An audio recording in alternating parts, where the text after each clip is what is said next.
Kenapa saya menduga dirjen? Karena surat yang saya terima, surat pemberitahuan penghentian kerjasama itu hanya ditembuskan ke Dirjen Pelayanan Kesehatan, tidak ada ditembuskan ke yang lain-lain. Itu satu keanehan buat saya, Pak Dut. Tapi surat itu pun tanggal 30 April kami ketemu, waktu itu masih hanya omong-omongan saja ya. Tanggal 1 Mei itu libur. Akhirnya saya tanggal 2 Mei diminta lagi untuk datang ke kantor, cuma nggak ketemu.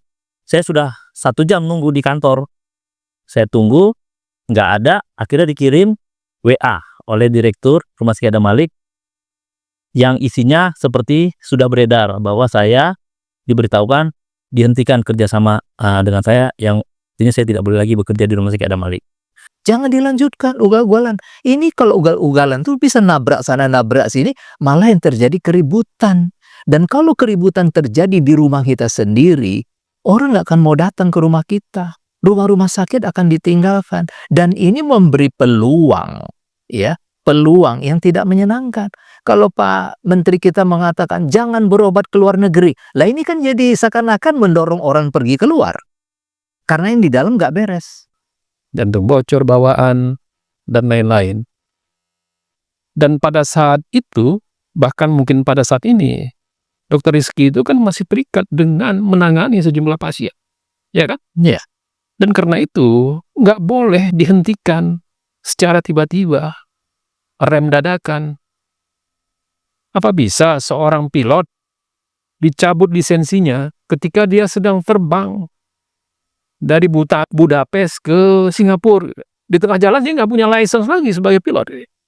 Ini analogi yang terjadi, walaupun tidak terlalu pas atau kurang pas dengan Dr. Rizky. Beliau sedang menangani nyawa, jiwa, hak hidup sejumlah anak, dan jantung itu adalah menentukan kehidupan nyawa sang anak. Dokter itu urusan dengan nyawa. Tiba-tiba jelas dicabut hubungan kerjasamanya pada Rumah Sakit Adam Malik. Ini yang secara administrasi maupun secara medis sangat gegabah dan membahayakan. Ini ugal-ugalan, bahaya bagi nyawa manusia, bagi nyawa anak. Dan apalagi jumlah orang seperti Dr. Rizky Adriansah, spesialis anak, subspesialis kardio, jantung anak, ini itu kan nggak banyak. Di Rumah Sakit Adam Malik cuma 5. Di Indonesia cuma 70. Dan menangani mereka, ini barang langka ya? Langka. Dan mereka menangani anak-anak yang jumlah kasus pasiennya seperti ini cukup banyak kan. Nanti datanya bisa diungkap. Anda menyaksikan Just Talk, Justice Talk Show. Bincang-bincang keadilan, politik, hukum, ekonomi, dan budaya bersama Hadi Priyono dari Jurnal Politik TV yang diberdayakan oleh visibangsa.com. Media merdeka mencerahkan bangsa. Pemirsa, berjumpa lagi dalam bincang spesial Jurnal Politik TV. Just Talk, Justice Talk Show. Bincang-bincang keadilan seputar dunia hukum, ekonomi, kesehatan, budaya, dan pendidikan. Saat ini kita sengaja menghadirkan Dr. Rizky Adriansah yang karena kesewenang-wenangan dia dipecat dari posisinya untuk melayani kesehatan masyarakat di Sumatera Utara sana. Didampingi juga oleh tokoh kita dari Indonesian Health Observer, Dr. Abidinsa Siregar, dan penasihat hukum Ikatan Dokter Indonesia seperti biasa, Bang Muhammad Joni. Kita langsung saja nih ke Dr. Rizky. Dok, ini rame dan publik mentengarai, walaupun disebut-sebut ini soal disiplin, karena publik berkesimpulan nggak mungkin seorang ahli jantung anak itu nggak disiplin, nggak mungkin. Ini agak aneh alasan. Sebenarnya yang Anda tahu lah, Dok, alasan Anda dipecat itu apa sih gitu? Ya, terima kasih. Terima kasih sudah diundang di sini. Memang ini saya harus jelaskan ya kronologisnya mengapa ini terungkap gitu. Jadi ini semua kalau kita tarik lagi ke belakang, ini sebenarnya ada persoalan dengan kolegium. Jadi pada Oktober 2024, kita sedang melakukan Kongres Nasional Ilmu Kesehatan Anak di Semarang. Itu berlangsung sekitar awal September Oktober itu ya. Itu memilih ketua kolegium yang dihadiri oleh banyak guru besar dan seluruh ketua prodi, ketua departemen, dan disaksikan oleh seluruh IDAI cabang untuk memilih ketua kolegium, dan juga bersama juga ada pemilihan ketua IDAI. Amanah Kongres pada waktu itu kita harus mempertahankan kolegium ini di dalam organisasi profesi. Nah, kemudian pada saat yang bersamaan itu memang ada pemilihan ketua kolegium versinya Kementerian Kesehatan melalui proses online yang kita tidak tahu siapa memilih siapa. Terpilihlah pada waktu itu kalau ketua kolegium kita terpilih Prof. Aryono dengan ketua IDAI-nya Dr. Piprim, sementara dari ke kolegiumnya Kementerian Kesehatan itu terpilih Dr. Sapira, mantan ketua kolegium kita. Nah, ini berjalan dengan waktu, kita kekeh untuk mempertahankan kolegium itu. Nah, karena kekeh, kita sampai berapa kali diminta supaya bergabung, kita nggak mau ya. Lalu di Desember 2024 itu adalah upaya pembungkaman yang pertama, yaitu dimutasinya salah satu ketua unit kerja koordinasi tumbuh kembang anak. Kalau saya kan ketua unit kerja koordinasi kardiologi anak. Berarti Dr. Piprim ini yang diganggu ini Belum sampai ke Dr. Piprim pada waktu itu. Cuma Dr. Piprim salah satu yang katanya kabar mau dimutasi pada saat itu, tapi belum. Yang dimutasi itu pertama adalah ketua unit sekretaris dulu ya, sekretaris jenderal Ikatan Dokter Anak Indonesia, Dr. Hikari, itu dimutasi dulu. Dimutasi oleh Direktorat Jenderal Pelayanan Kesehatan, kemudian Dr. Fitri Hartanto yang di Semarang. Jadi Dr. Hikari itu dimutasi dari Rumah Sakit Cipto Mangunkusumo, beliau adalah ahli kanker darah anak, dipindahkan ke RSAB Harapan Kita. Sedangkan Dr. Fitri Hartanto, dia ahli tumbuh kembang anak, dipindahkan dari Semarang, Rumah Sakit Karyadi ke Rumah Sakit Sarjito. Nah, itu alasannya tidak jelas. Kalau alasan pemerataan, kenapa Dr. Fitri Hartanto yang satu-satunya ahli tumbuh kembang anak di Semarang malah dipindahkan ke Yogyakarta yang di sana sudah ada 3 gitu. Jadi hal-hal seperti itu waktu itu kita masih oke lah, ini berjalan lagi. Kita tetap juga bertahan dengan kolegium kita nih. Aktivitas kolegium kita terus seperti biasanya. Nah, baru di bulan April tanggal 25 kemarin keluar potongan surat mutasi Dr. Piprim, ketua IDAI, dari Rumah Sakit Cipto Mangunkusumo pindahkan ke Rumah Sakit Fatmawati. Tanggal 25 itu saya dapat dari anggota UKK Kardiologi. Kebetulan Dr. Piprim Basaraya Nuarso ini, walaupun dia ketua IDAI, tapi di peer group kami, dia anggota saya, karena saya ketua UKK Kardiologi Anak. Saya coba hubungi dia pagi-pagi, tapi waktu itu nggak angkat. 2-3 jam beliau balas WA saya. Isinya yang sama seperti yang saya dapat laporan dia dimutasi. Lalu saya merasa itu janggal. Saya buat testimoni sekitar 3 lembar itu untuk menjelaskan dampak buruk dari Dr. Piprim dipindahkan, mulai dari kualitas pendidikan yang akan memburuk karena Dr. Piprim mendidik dokter spesialis dan subspesialis, kemudian layanan juga pasti memburuk di Rumah Sakit Cipto Mangunkusumo, sampai kepada alasan-alasan yang sifatnya administratif itu saya pertanyakan. Nah, itu kemudian testimoni saya itu rupanya viral. Sampai dikomentari lagi di media massa. Rabu pagi saya dipanggil oleh direksi Adam Malik pada itu tanggal 30 April. Ya, viralnya itu di tanggal 27, 28, 29. Tanggal 30 saya dipanggil oleh Direktur Rumah Sakit Adam Malik. Didampingi di situ ada Direktur SDM Kesehatan. Waktu itu ngobrol kita sih oke ya, nggak ada masalah. Biasa karena seperti hubungan abang dan adik saja, karena sama-sama sejawat gitu kan. Ngobrol santai. Tapi inti obrolan adalah, pertama saya diminta mengundurkan diri. Karena ada tekanan dari Direktur Jenderal Pelayanan Kesehatan supaya saya tidak bekerja lagi. Oh, sebenarnya Anda diminta mengundurkan diri Pada waktu itu. Tapi saya tidak bersedia. Kemudian informasi yang saya terima langsung dari Direktur Jenderal Pelayanan Kesehatan ini meminta saya tidak bekerja lagi. Dengan alasan itu rumah sakit milik vertikal, milik Kementerian Kesehatan ya. Jadi harus satu suara di situ, tidak boleh ada yang berbeda suara. Saya kan berbeda Yang suara. minta mundur ini Kemenkes apa Ya langsung disebut waktu itu Direktur Jenderal Pelayanan Kesehatan. berarti pihak Kemenkes ya? Ya, Kementerian Nah, hal ini dirjennya. Dirjen. Saya menduga Dirjen. Kenapa saya menduga Dirjen? Karena surat yang saya terima, surat pemberitahuan penghentian kerjasama itu hanya ditembuskan ke Dirjen Pelayanan Kesehatan, tidak ada ditembuskan ke yang lain-lain. Itu satu keanehan buat saya, Pak Dut. Tapi surat itu pun tanggal 30 April kami ketemu, waktu itu masih hanya omong-omong saja ya. Tanggal 1 Mei itu libur. Akhirnya saya tanggal 2 Mei diminta lagi untuk datang ke kantor, cuma nggak ketemu. Saya sudah 1 jam nunggu di kantor. Saya tunggu, nggak ada, akhirnya dikirim WA oleh Direktur Rumah Sakit Adam Malik yang isinya seperti sudah beredar bahwa saya diberitahukan dihentikan kerjasama dengan saya, yang artinya saya tidak boleh lagi bekerja di Rumah Sakit Adam Malik.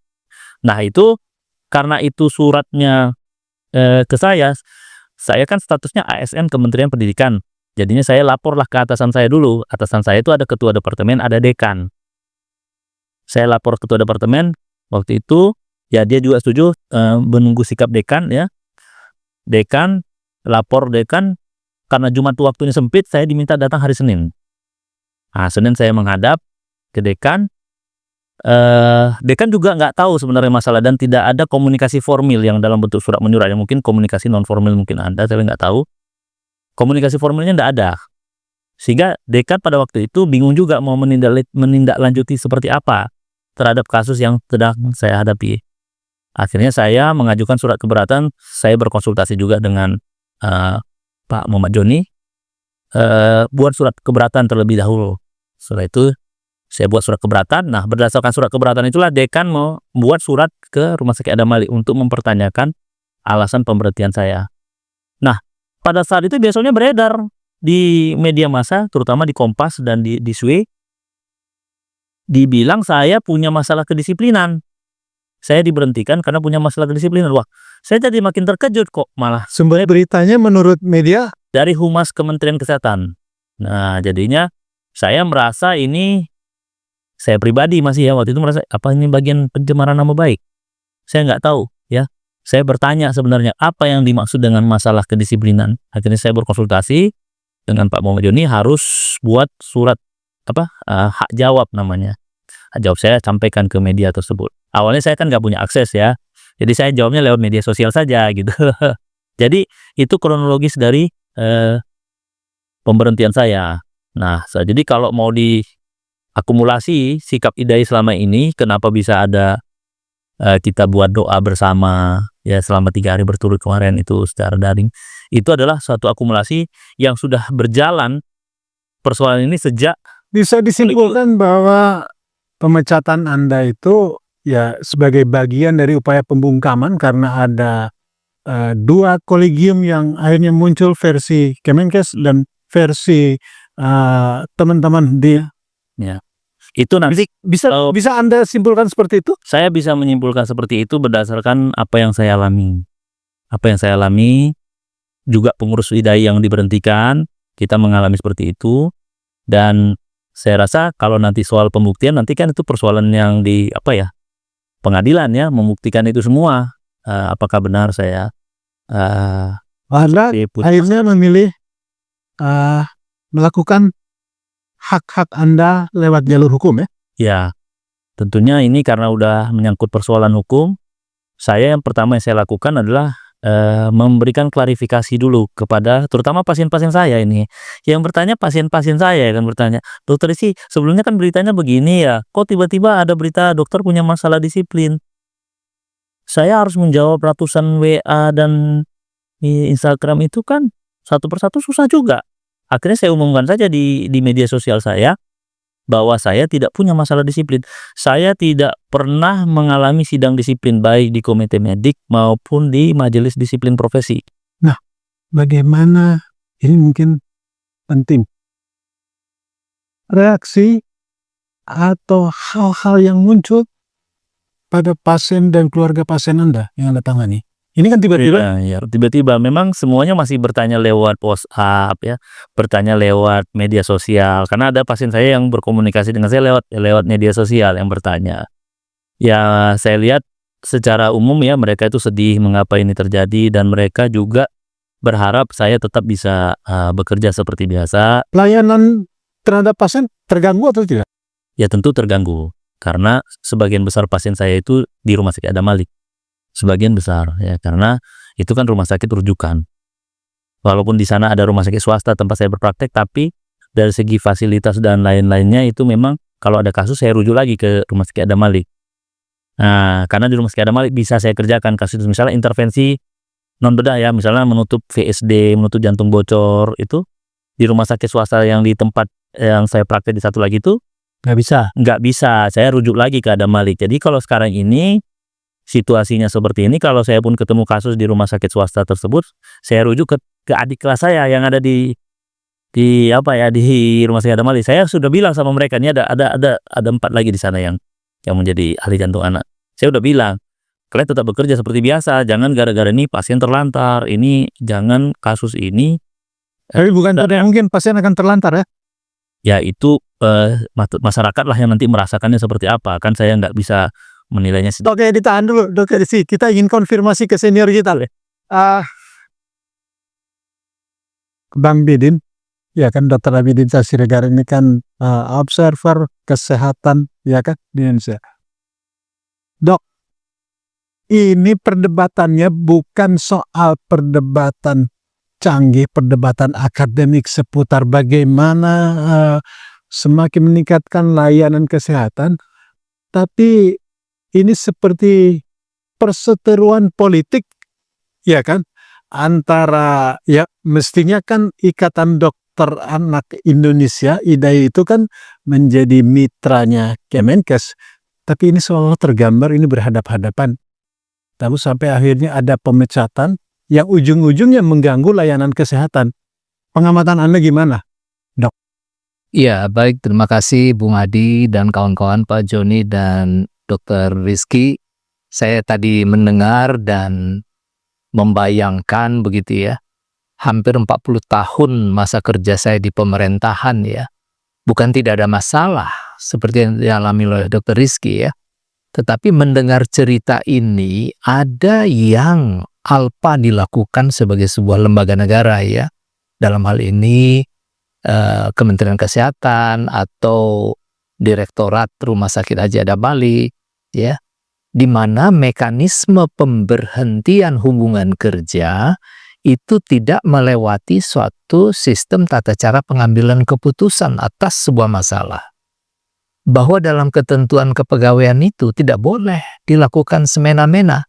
Harus ada dibentuk badan kehormatan yang menyelesaikan apa yang terjadi, dan keputusan harus berdasarkan rekomendasi yang dibuatkan di atas berita acara yang ditandatangani oleh para pihak.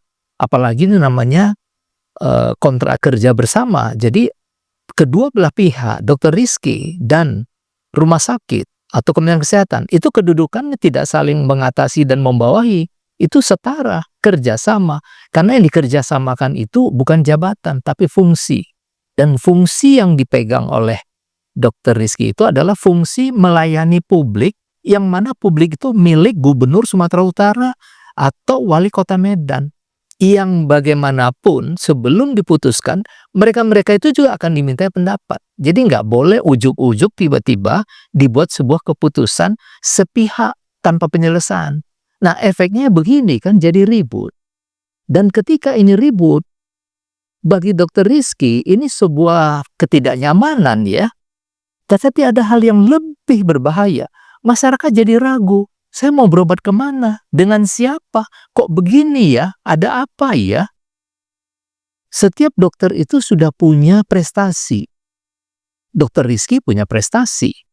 Dan prestasi itu tidak segampang itu untuk dilupakan masyarakat. Masyarakat sudah percaya dan dokter satu-satunya tempat meminta pelayanan kedokteran. Apalagi yang namanya urusan anak. Itu kalau urusan anak, satu keluarga, besan, menantu, keluarga menantu, opungnya, eyangnya, semua bermasalah itu. Mikir itu. Bisa ribut sekampung gitu. Kampung gara-gara si anak. Apalagi kalau kedengar jantungnya bermasalah. Nah itu bukan main-main. Jadi terlalu beresiko lah ya. kalau saya sebagai pemerintah, kalau terburu-buru membuat suatu keputusan yang tanpa mempertimbangkan semua aspek. Saya punya kesan dari cerita tadi disampaikan Dr. Rizky, ini betul-betul keputusan yang mentah, tidak matang, bahkan tidak dapat dipertanggungjawabkan secara kesisteman dalam ketentuan pegawai negeri. Kalau mengambil cerita dari yang disampaikan Dr. Rizky,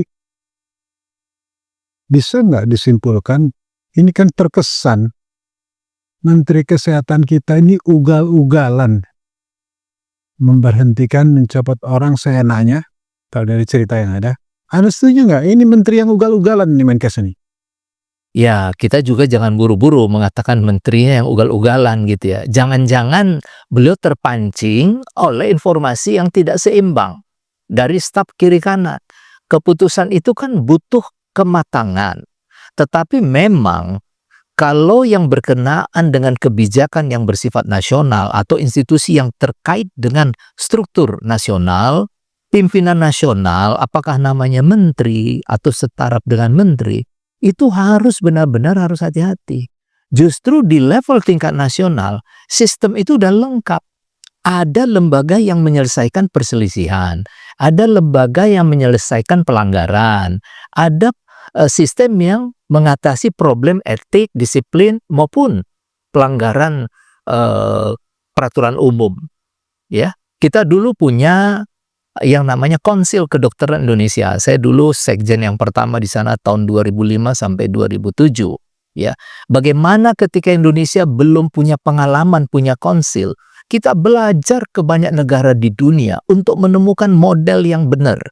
Kalau Prof. Anfasa Muluk yang salah satu ketua KKI waktu itu mengatakan, kita itu sedang membangun dokter Indonesia the best the 5-star dokter Indonesia. Dokter Indonesia bintang 5, nggak tanggung itu. Jadi niat KKI sejak 2005 itu adalah membangun dokter berbintang 5 dengan kualitas terbaik. Dan itu semakin lama semakin terjadi, semakin terwujud. Coba, di era awal KKI, kita nggak punya subspesialistik seperti itu. Sekarang sudah ada banyak subspesialistik. Artinya kita sudah kaya. Dan kita ini di forum-forum internasional dari teman-teman yang saya dengar gitu ya, banyak di antara kita menjadi ketua-ketua forum organisasi kedokteran level Asia Pasifik, dunia. Itu artinya apa? Penghargaan yang hebat buat Indonesia. Siapa yang membuat itu? Tolong dicatat. Itu dilahirkan dari kolegium-kolegium yang menghimpun ahli-ahli tertentu, pakar tertentu, dan menemukan keilmuan-keilmuan baru di dalam penanganan tindakan medik bagi pasien, dan itu dihimpun oleh KKI, distandarisasi, ditetapkan, digunakan. Kenapa dia bisa begitu? Karena nggak ada yang perlu dia tunggu. Apakah perlu persetujuan menteri, persetujuan presiden? Tidak perlu, karena dia lembaga independen. Tolong dicatat itu, dia lembaga independen. Dan kemudian kalau ada permasalahan, maka di sana ada lembaga tempat pengaduan, namanya Majelis Kehormatan Disiplin Kedokteran Indonesia, MKDKI. Kita pernah ke Amerika. Di Amerika itu bagaimana upaya mereka menjadikan dokter di sana itu menjadi betul-betul manusia hebat. Itu di satu negara bagian, kami pelajari datanya, itu bisa 1000-an pengaduan setahun. Indonesia itu masih di bawah 500 setahun. Indonesia penduduknya hampir seperti Amerika Serikat. Di sana satu negara bagian New Jersey di New York, ya kantornya di New York, itu hanya sudah ribuan. Kenapa? Karena pengaduan masyarakat itu sangat dihargai. Artinya hubungan dokter dan masyarakat itu betul-betul terhormat. Sehingga dokter pun sangat berhati-hati dalam tindakan. Nah, hari ini kembali kepada pokok masalah.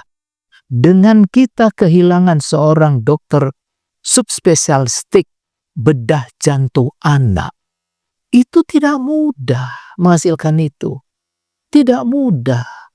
Mau siapa yang kita jadikan? Berapa lama jadi seperti itu? Seperti apa pengalaman? Seperti apa kepercayaan yang bisa diterima oleh publik? Itu melewati waktu yang panjang.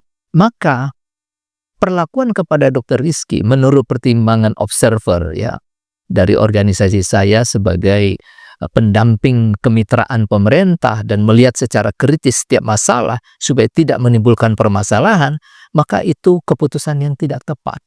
Saran Anda sebagai observer baik untuk Dr. Rizky maupun untuk pihak Kemenkes kira-kira apa? Ya kembalikan ke titik nol.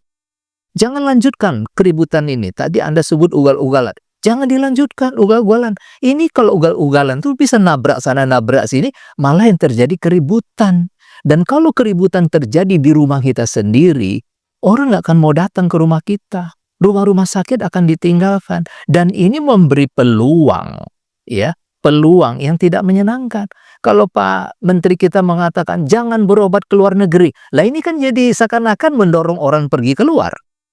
Karena yang di dalam nggak beres. Maksud Anda dinolkan Dr. Rizky kembali seperti Kepada tempat semula. sebelumnya? Kita bersyukur dia mau bekerja di sana untuk rakyat Sumatera Utara. Dan dia sudah buktikan prestasi. Saya baca di berbagai jurnal. Bahkan beliau terlibat di dalam beberapa peristiwa pemisahan bedah kembar siap. Kan luar biasa. Termasuk saran Anda kalau misalnya Dr. Rizky kembali seperti semula untuk menghentikan langkah-langkah hukumnya? Langkah hukum tentu itu tetap diproses. Itu pembelajaran buat kita. Jangan terulang lagi di masa yang akan datang.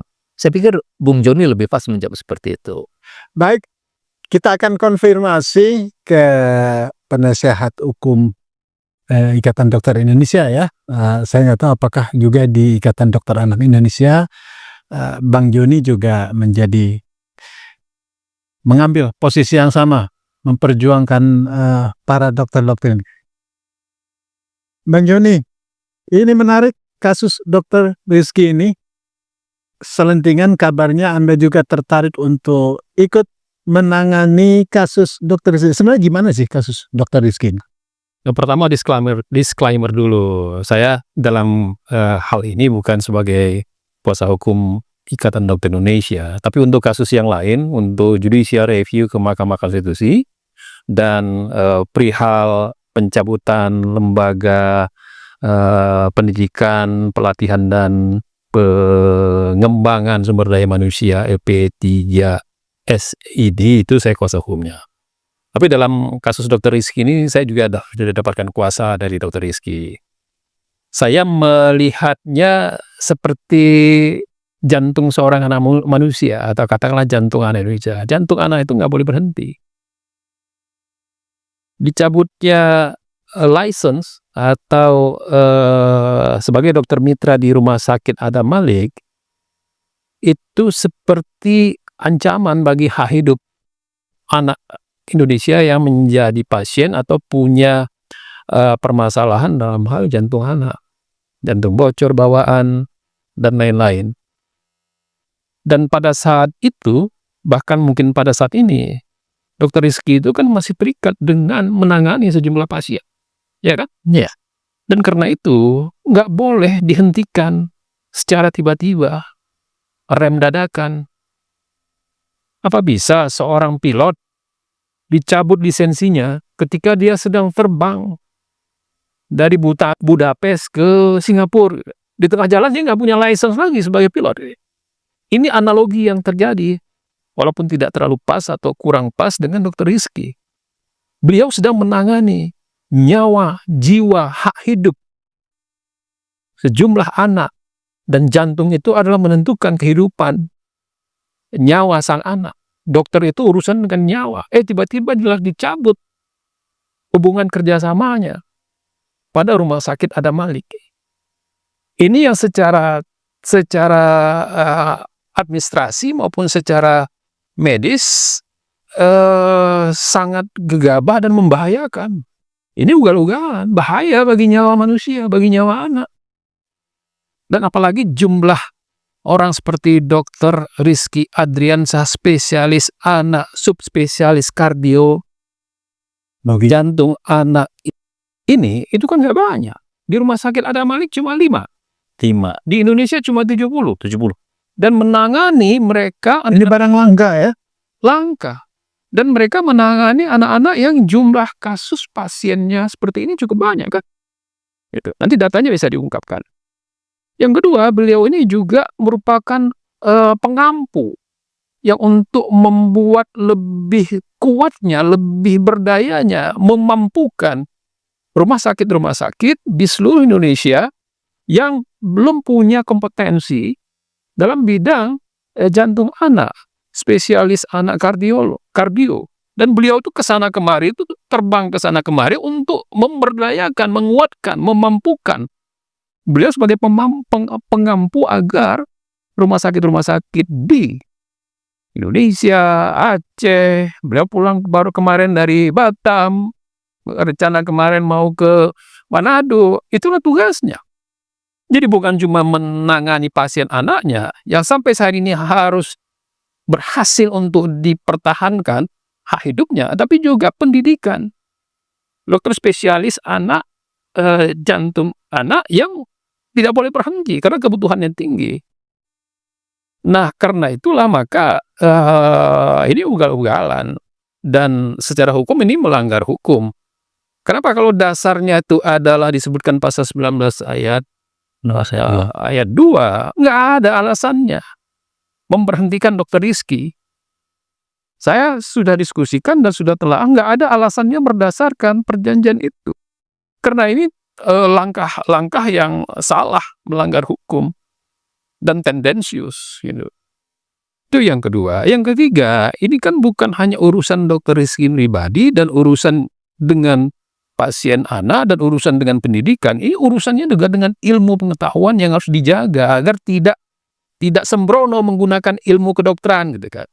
Yang mengampu itu, menjaga itu adalah kolegium.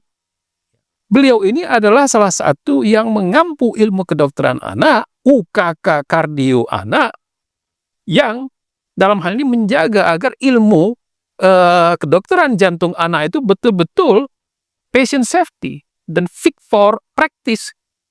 Ini yang mau diutak-atik, gitu kan. Dan karena itu, maka ini melawan sunatullah sebenarnya, memberhentikan itu, menjaga agar ilmu ini benar-benar berdasarkan evidence-based medicine, berdasarkan ilmunya. Dan karena ini harus segera dipulihkan. Kalau saya sebenarnya demi kepentingan terbaik bagi anak, demi hak hidup anak, demi kepentingan yang lebih banyak lagi dari pasien dan anak-anak yang membutuhkan penanganan dari Dr. Rizky dan koleganya, sejawatnya di Rumah Sakit Adam Malik, segera pulihkan itu. Segera pulihkan kembali agar Dr. Rizky bisa dengan skillsnya, tangan dinginnya, menyehatkan jantung anak Indonesia. Dan itu adalah menjadi hati nurani dan perasaan publik saat ini yang harus terus disampaikan. Mohon ini menjadi atensi kita, dan saya minta Menteri Kesehatan mengembalikan tanggung jawabnya untuk menjaga anak Indonesia melalui pemulihan kembali Dr. Rizky bertugas di Rumah Sakit Adam Malik untuk menjaga jantung anak Indonesia. Dan itu tidak boleh tidak, karena itu adalah hak asasi manusia, hak asasi anak. Menjaga jantung adalah menjaga kehidupan, menjaga hak hidup. Menjaga hak hidup itu adalah hak utama, supreme right, yang tidak boleh ditunda, tidak boleh dikurangi, termasuk dengan keputusan dari seorang kepala rumah sakit atas perintah atasannya. Kita harus perjuangkan ini, kita. Bang Yoni, ini kan dalam kepentingan juga yang lebih besar, kepentingan jantung anak-anak Indonesia itu tadi seperti yang disebutkan, ya kan? Apakah kemudian langkah hukum ini harus sampai ke pengadilan dulu, yang kita tahu di pengadilan ini bisa berlarut-larut, atau sebenarnya ada langkah-langkah yang bisa dilakukan oleh Kemenkes? Ya, langkah hukum kan sebenarnya sudah merupakan prosedur yang lazim lah, umum. Tetapi kan kita ingin menyelamatkan nyawa anak Indonesia, menyelamatkan jantung anak Indonesia yang punya cacat bawaan, yang tidak banyak dokter yang bisa mengobatinya, menanganinya. Intervensi ini tidak bisa ditangani oleh pejabat eselon 1 dari sebuah kementerian walaupun dia dokter sekalipun, karena dia nggak punya license, dia nggak punya skills, dia nggak punya kompetensi. Dan cuma mereka-mereka yang berhati mulia ini, bertangan dingin ini yang bisa menangani kasus jantung anak cacat dengan ini ya, bawaan, problem jantung anak bocor bawaan, yang ini masih dalam keadaan yang sangat-sangat dibutuhkan. Perlu terus dikembangkan, dilahirkan, diciptakan spesialis anak kardiologi ini. Dan karena itulah beliau sebenarnya dari diskusi kami, IDAI dan UKK jantung anak sebenarnya sudah menyiapkan roadmap dan sudah disampaikan kepada Menteri Kesehatan. Sudah ada roadmapnya. Dan mereka happy karena yang harus dikembangkan adalah ilmu spesialis, subspesialis jantung anak ini harus terus dikembangkan. Roadmap yang secara akademik juga Sudah datanya dan juga agenda roadmapnya itu sudah disampaikan ke Menteri Kesehatan. Menteri Kesehatan. Tetapi yang membuat mereka tuh gerah dan agak marah karena kok solusinya adalah menghadirkan dokter asing gitu. Itu yang akhirnya menjadi sebuah pertanyaan yang sangat membuat kecewa, termasuk yang saya dengar dari Dr. Rizky. Jadi solusi ini serahkan kepada mereka ahli-ahli spesialis anak kardio yang punya agenda, dan itu sudah dipaparkan, datanya juga ada, dan data itu juga yang digunakan oleh Menteri Kesehatan, Kementerian Kesehatan, tetapi solusinya bukan dokter asing. Mereka sudah sangat mengerti apa yang dilakukan untuk membuat lebih banyak, lebih jago, dan lebih kompeten lagi, fit for practice, dokter spesialis. Ada spekulasi publik yang mungkin ini spekulasi ini bisa ya, bisa tidak. Ya. Bahwa di balik kasus-kasus yang diungkapkan termasuk kasus Dr. SG ini, di balik itu semua ini soalnya sederhana. Ini ada soal cuan dokter asing. Anda melanggar seperti apa?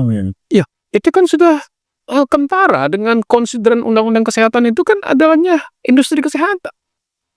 Konsideran undang-undang kesehatan itu, Dr. Abidin, Ketua IHO, itu kan jelas untuk mengembangkan, mengubah dari kesehatan publik kepada kesehatan industri. Dan ini yang kita tidak setuju, karena itu kan tikungan tajam bagi konstitusi kita. Dan IDAI sendiri, yang mereka yang mengerti ilmunya sendiri dan lapangannya sendiri, problematika kesehatannya itu sendiri, bukan cuma problematika A to Z medical science-nya dalam bidang dokter anak Indonesia. Mereka sudah keluarkan rekomendasi. Dan rekomendasi itu bukan dokter asing. Anda bisa bayangkan Abah Hadi, Dr. Rizky dan Dr. Abidin Syah, rekomendasi mereka ini sebagai kolegium, bukan sebagai penulis kolom gitu. Seperti saya ini kan. Rekomendasi kolegium itu dia on behalf of science, atas nama ilmu. Dan kolegium ini dengan dokter-dokter sebagai pengampunya, dia tidak diuji oleh politisi. Ilmuwan kedokteran ini diuji oleh peers group-nya. Dr. Rizky berhasil, ketua tim pemisahan kembar siam, dan seterusnya. Dia bukan diuji oleh koran, oleh TV station, oleh Senayan, atau oleh kantor partai politik. Ya kan? Kaliber dan kompetensinya diuji oleh sejawatnya, peer group-nya. Dan selama ini peer group-nya justru angkat jempol. Merasa tindakannya adalah tindakan yang kompeten, fit for practice, dan patient safety-nya terjamin. Jadi ini betul-betul ilmu pengetahuan yang diganggu, dirusak. Dan kita berkepentingan untuk tegaknya ilmu pengetahuan kedokteran, karena ilmu pengetahuan kedokteran adalah berbasis ilmiah, bukan testimoni. Mungkin sedikit saya ulas sedikit ya soal, karena tadi diungkap sama Pak Joni soal layanan jantung anak ya. Jadi ini kronologisnya itu saya menjadi ketua UKK kardiologi itu di tahun 2021. Diangkat oleh seluruh anggota dokter ahli jantung anak se-Indonesia untuk menjadi ketua UKK. Di tahun 2022 kita waktu itu diundang oleh Menteri Kesehatan untuk memaparkan soal jantung anak ya.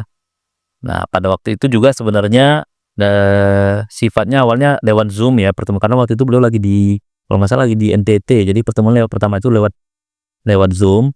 Saya paparkan data tentang masalah layanan jantung anak di Indonesia.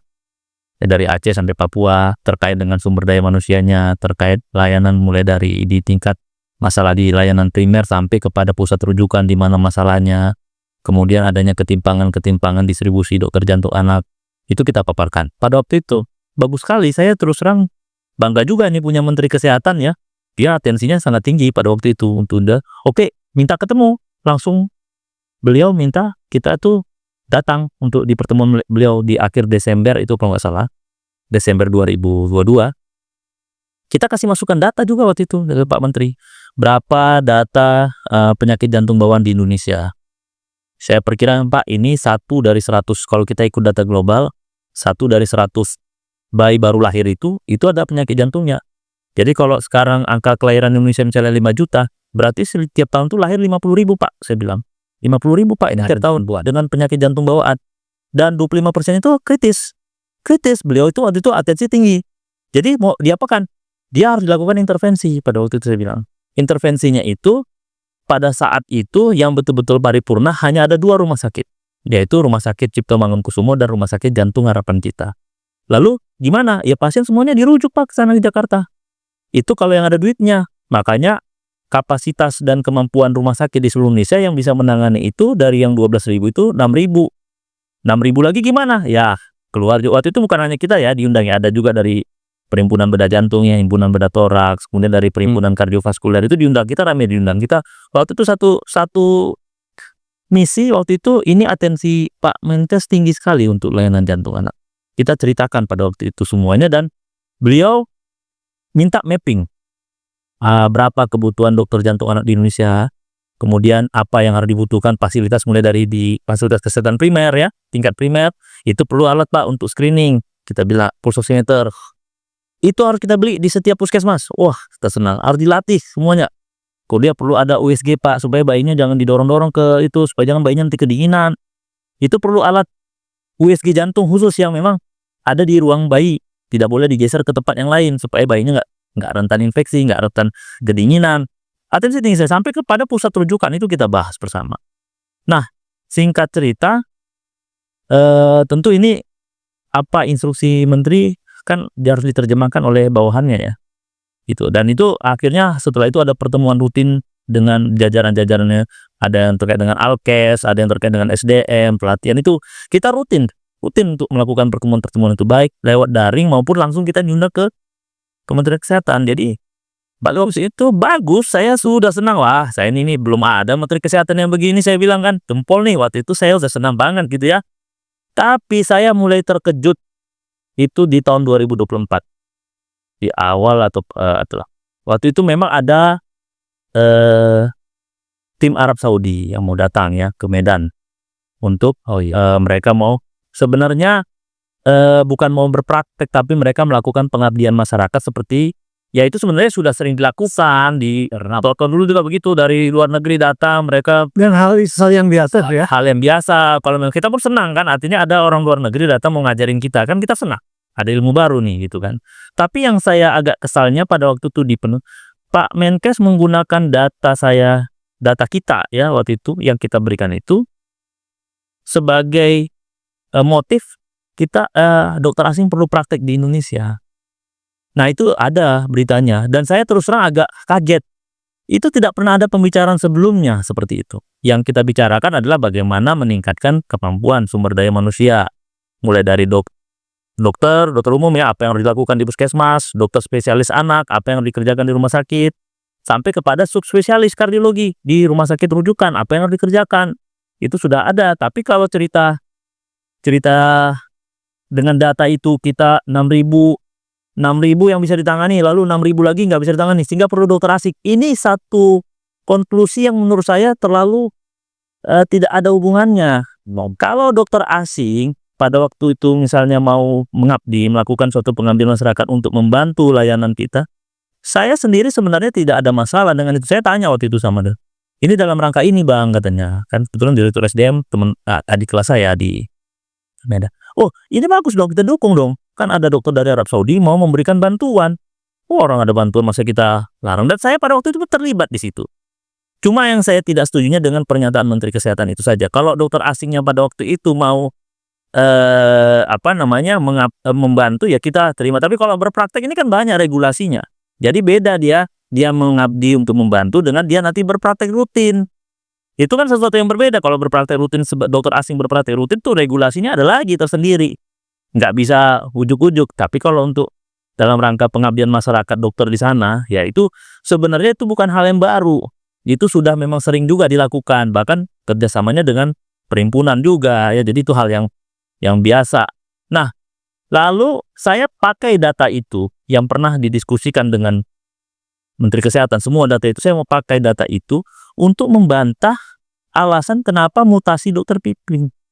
Itu sama sekali tidak ada dulu pembicaraan rotasi di Jakarta. Si dokter ini Piprim karena udah kebanyakan di Rumah Sakit Cipto dipindahkan ke ke Rumah Sakit Fatmawati. Nggak ada dalam roadmap yang Anda ada. Ya, pada waktu itu kita hanya mau membahas waktu itu pengampuan, artinya Rumah Sakit Cipto Mangunkusumo atau Rumah Sakit Jantung Harapan mengampu rumah sakit itu ada, mengampu rumah sakit yang kita harapkan ke depan dia mampu laksana mengerjakan tindakan-tindakan jantung anak tertentu, atau sempat tercetuskan pada itu istilahnya flying doctor, dokter terbang. Jadi misalnya di daerah NTT nggak ada, dokternya diterbangkan ke sana untuk mengerjakan kasus-kasus tertentu, itu ada bagian dalam perencanaan. Tapi kalau rencana karena datanya begini, 6.000 yang bisa ditangani, 6.000 lagi nggak bisa ditangani, perlu dokter asing, itu tidak ada dalam hal perencanaan pembahasan. Jangankan Termasuk tidak ada pembahasan memindahkan dokter Piprim ke Fatmawati ya? tidak ada. Ya sebenarnya itu yang saya bantah pada waktu itu juga. Kalau memang benar alasannya pemerataan, kenapa harus dokter Piprim? Karena dokter Piprim kan guru, udah 15 tahun, hampir 20 tahun dia menjadi dokter jantung anak di rumah sakit. Kenapa nggak yang juniornya yang dipindahkan sebagai bentuk pemerataan? Biasanya begitu. Biasanya kan ini kan terus disebutkan di media, dibilang katanya dokter jantung anak di Fatmawati itu akan segera pensiun. Kan saya bantah, masih lama pensiunnya. Bisa jadi karena urusan bantah-bantahan Anda itulah Anda kemudian dicat ya. Memang seperti itu. Saya bisa yakinkan seperti itu. Saya biasa saja seperti itu ya. Keyakinan saya seperti itu. Makanya saya ceritakan semuanya ke konsultan hukum saya, apa kronologisnya, dan semuanya saya bisa buktikan bahwa ada hubungan ini semua. Ada keyakinan klien Anda, Bang Yoni, bahwa ini hanya soal pembungkaman dari para penguasa. Yang lebih dari itu, ini bukan cuma pembungkaman, ini kayak ada agenda setting tadi. Pertama tadi yang sudah eksplisit ya, dokter asing, ya kan? Yang kedua, adanya agenda untuk menghilangkan kolegium. Dan kolegium anak Indonesia ini kan hasil konvensi nasionalnya, Kongres Nasional. Kemudian organisasi profesinya namanya IDAI. Dan mereka kan harus melaksanakan itu. Dan menurut undang-undang, kolegium ini kan dibentuk oleh para ahli pengampunya. Yes. Dan ini adalah bagian daripada kemerdekaan berserikat dan bagian daripada tanggung jawab mereka untuk mengampu ilmu kedokteran, dalam hal ini adalah dokter anak Indonesia. Jadi ini membahayakan bukan cuma bagi membungkam hak berpendapat, tapi membahayakan patient safety, rencana ke depan untuk penanganan Lebih berbahaya dari sekedar ingin tamat. jantung anak Indonesia yang membuat bias kids. Isi di saat ini sekitar 6.000-an ya, pasien anak dengan jantung bawaan yang perlu diintervensi oleh ahlinya. Dan lebih dari itu, ini membahayakan ilmu kedokteran itu. Karena mereka ingin mengambil alih, bahkan undang-undangnya sudah jelas itu melakukan genosida terhadap kolegium. Dan mereka ini nggak mau, mereka menolak kalah. Mereka menolak untuk menjadikan kolegium itu sebagai perkakasnya Menteri Kesehatan. Dan memang itu benar di dalam undang-undang, di dalam PP 28 tahun 2024 pasal 707 disebutkan kolegium itu harus ikut kepada kebijakannya kementerian, Menteri Kesehatan. Jika berubah, jika kebijakannya tidak cocok, dia bisa mengubah itu. Jadi ini intervensi kepada ilmu kedokteran, intervensi kepada medical practice itu sendiri. Jadi clinical pathway sebenarnya sudah terlanggar dengan intervensi eksekutif. Ini yang tidak boleh, ini haram sebenarnya. Jangankan Pak Camat, seorang ayah anaknya masuk rumah sakit, ruang operasi disuruh keluar kok. Biarkan pas dokter yang bekerja. Ini mereka sebenarnya menghalangi upaya untuk melakukan tugas-tugas kedokteran itu sendiri. Ini yang membahayakan. Baik, Adalah Bang dokter, Yeni, dia punya kompetensi yang harus kita hormati. Bang Yeni, kita dengar dari senior kita, baik sebagai senior maupun sebagai observer kesehatan, untuk memberikan catatan-catatan pamungkas dari diskusi sekilas yang kita langsungkan tadi. Silakan.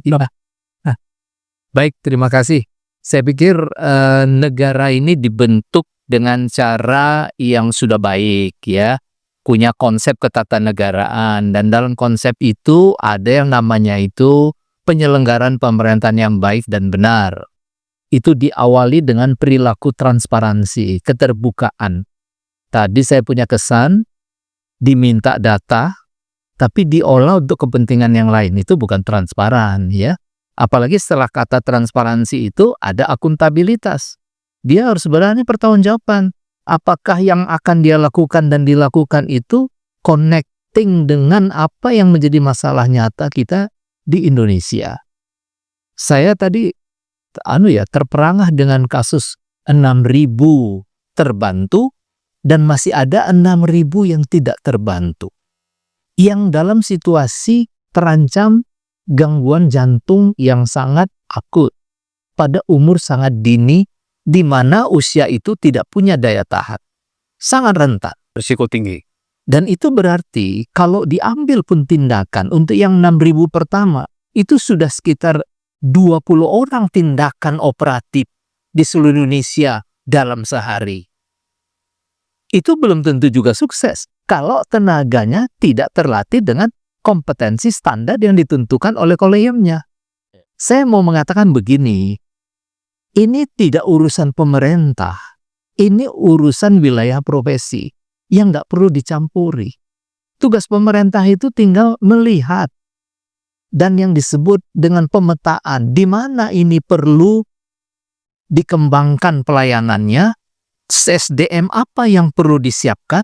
Nah, soal caranya kembalikan kepada kolegium, kepada sistem. Bagaimana caranya? Kan tinggal ngomong. Kan teman semua ini kan stakeholder yang nggak bisa dicampuri, seperti kata Bung Joni, nggak bisa diambil alih pekerjaan itu. Kita punya AIPKI, Asosiasi Institusi Pendidikan Kedokteran Indonesia, ketuanya orang hebat. Rekan kita, Ketua Opkesindo Jawa Timur, Profesor Budi Santoso, ya kan? Wakilnya, mantan dekan FK UI, Prof. Arif Fahrial. Ini kan orang hebat. Nggak perlu diragukan kapasitasnya, nggak perlu diragukan kemampuan dan jaringannya. Tinggal tanya. Kalau saya menteri, saya akan katakan, tolong bantu saya, situasi kita begini. Apa yang perlu saya lakukan? Cuma itu tugas menteri. Nggak perlu nyampuri terlalu masuk ke sana kemari, akhirnya merusak sistem yang sudah berjalan baik. Pemerintah nggak boleh masuk di wilayah seperti itu. Pemerintah itu merawat, mengembangkan, meningkatkan, memperluas, dan meningkatkan kualitas. Itu tugasnya. Jangan sekali-kali mendegradasi poin manapun dari tugas pemerintah. Baik, terima kasih Bang Birin. Kita lihat saja perkembangan berikutnya. Apakah pemerintah akan berubah dan mendengar apa yang kita diskusikan, atau sebaliknya masih tetap ingin berhadapan-hadapan dengan kolegium yang ada, dengan para dokter yang sesungguhnya sangat dinantikan ketenangannya untuk bekerja melayani rakyat Indonesia.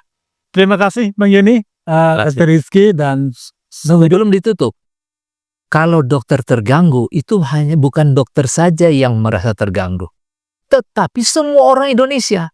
Karena semua orang bergantung pada dokter dan dokter adalah sahabat terbaik mereka.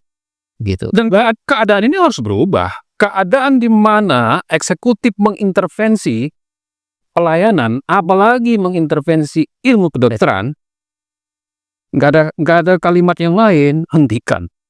Hentikan intervensi terhadap independensi demi fit for practice dan patient safety. Hidup dokter Indonesia.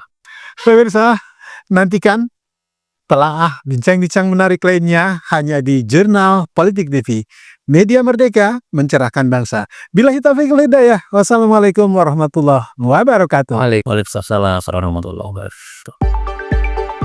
Anda menyaksikan Just Talk, Justice Talk Show. Bincang-bincang keadilan, politik, hukum, ekonomi, dan budaya bersama Hadi Priyono dari Jurnal Politik TV yang diberdayakan oleh visibangsa.com. Media Merdeka, mencerahkan bangsa.